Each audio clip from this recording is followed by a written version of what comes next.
Good morning friends. एक लंबे समय के बाद मैं आज फिर आप लोगों के सामने हूँ। इस कोविड-19 के दौर में मैंने अपनों को खोया है, इसलिए एक लंबे समय तक मैं सभी लोगों से दूर रहा। मैं एक एसटीटी 2019 का कैंडिडेट हूँ, जिसके नाते मैं कुछ बातों को मैं रखने का प्रयास कर रहा हूँ इस वीडियो के मार्फत से। और मैं चाहता हूँ कि वीडियो इतना शेयर हो ताकि ये हमारे शिक्षा मंत्री और शिक्षा विभाग तक पहुंच सके, ताकि जो छात्रों की समस्या है उसे सरकार नज़रअंदाज नहीं कर सके। मैं कल की अगर बात करता हूं तो न्यूज़ 18 का जो फेसबुक लाइव जो चल रहा था कल, उसमें विजय कुमार चौधरी जी और हमारे जो न्यूज़ 18 के जो एंकर थे विभा जी, उनकी लंबी बातचीत हुई। उस लंबी बातचीत के दरमियान दो मुख्य रूप से बातें निकल कर आई। उन बातों को कहने से पहले मैं एक बात शुरू में ही स्पष्ट कर देना चाहता हूं कि जो एसटीटी 2019 की जो ये बहाली है, उसे किसी भी चरण से कोई मतलब नहीं है। ना इसे छठे चरण से मतलब है, हाँ अगले चरण से मतलब हो सकता है, लेकिन इससे छठे चरण से मतलब नहीं है, क्योंकि ये फ्रेश विज्ञप्ति थी। फ्रेश विज्ञप्ति के आधार पर बहाली को निकाला गया था। तो मैं कुछ बातों को रखने चाह रहा हूँ। पहला बात तो उनके जो लंबी जो बातचीत हुई उनसे दो बात निकल कर आई। पहली बात तो ये निकल कर आई कि विभा जी ने सवाल किया था विजय कुमार चौधरी से कि क्या छठे चरण और सातवां चरण पैरेलल चल सकती है, तो उन्होंने स्पष्ट कहा नहीं। और उन्होंने इसी में दो बातें कही। पहली बात ये कही कि जो सीटें जो चल रही है छठे चरण जो बच जाएगी, उन सीटों पर अगली बहाली सातवें चरण के रूप में लिया जाएगा। पहली बात ये निकल कर आई थी। दूसरी बात कि जो छात्र छठी चरण में अप्लाई किए हैं और जो वंचित रह जाएंगे, उन्हें फिर सातवें चरण में उन्हें मौका दिया जाएगा। खैर, ये उनकी अपनी एक समझ के आधार पर उन्होंने कहा, और मैं जानता हूँ सारे स्टूडेंट्स भी मानते हैं कि ये बहुत सुलझे हुए व्यक्ति हैं, अच्छी जानकारी रखते हैं, बहुत पढ़े लिखे ढंग से जवाब देते हैं और तरीके से बहुत बारीकी से जवाब देते हैं। लेकिन इसके बावजूद भी कहीं न कहीं त्रुटियाँ रह जाती हैं। वो त्रुटि कुछ इस प्रकार से थी। मैं इस बात इन जो लंबी जो बातचीत हुई उसके आधार पर मैं कुछ बातों को रखना चाह रहा हूँ। पहला बात तो मैं स्पष्ट पहले ही कर चुका हूँ, फिर मैं कहना चाह रहा हूँ कि एसटीटी 2019 को किसी भी छठे चरण से मतलब नहीं है। क्यों नहीं है, इन बातों को समझा जाए।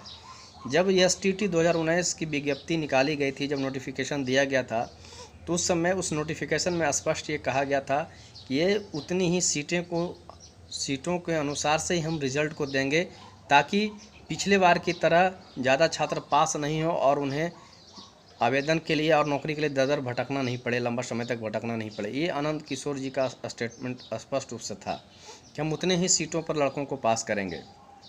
अगर सीट की बात की जाती है तो 25,000 माध्यमिक सीट थी और 12,000 उच्चतर माध्यमिक थी। टोटल 37,000 सीट थी, जिस पर उन्होंने एग्ज़ाम को दो बार 3 बार एग्ज़ाम कंडक्ट करके रिज़ल्ट को दिया है और 3 सब्जेक्ट का भी रिज़ल्ट बाकी है।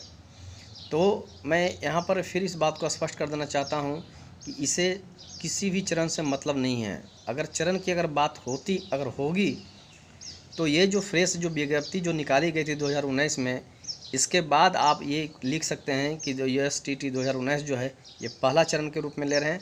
इसके बाद इसमें जो सीटें बच जाएंगी, जो छात्र बच जाएंगे, उनको फिर अगले बहाली में आप चांस दे सकते हैं।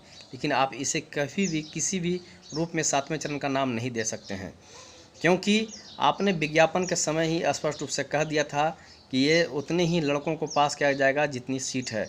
फिर इसे आप चरण में आप बांधने का प्रयास क्यों कर रहे हैं? हमारे जो शिक्षा मंत्री हैं, जो शिक्षा विभाग के जो लोग हैं, वो हमारे छात्रों को, उनके परिवारों को बरगलाने और ठगने का प्रयास कर रहे हैं।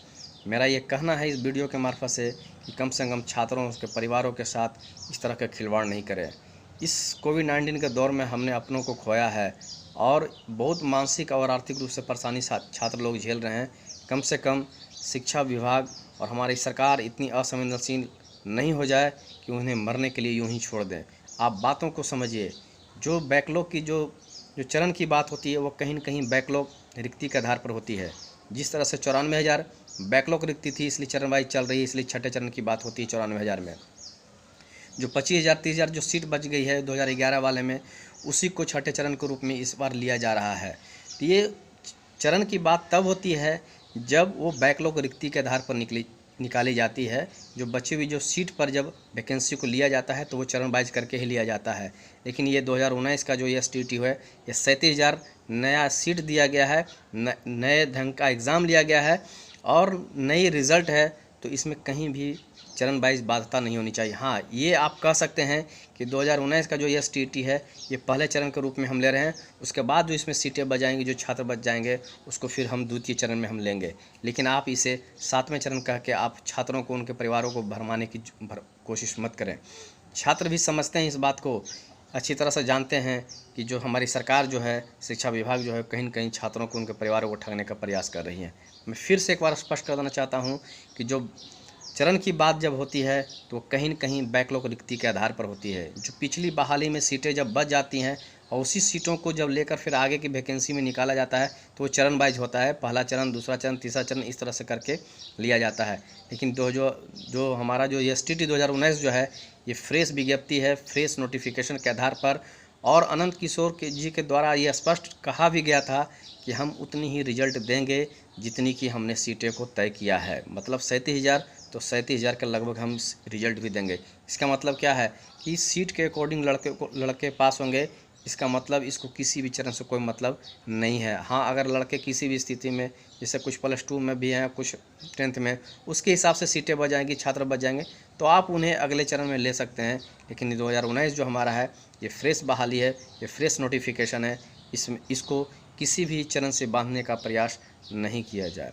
इसलिए मैं चाहूँगा कि इस वीडियो को अधिक से अधिक शेयर किया जाए ताकि ये शिक्षा विभाग या हमारे शिक्षा मंत्री तक पहुंच सके और हमारे छात्रों की परेशानी को उन्हें भी समझाया जा सके। धन्यवाद।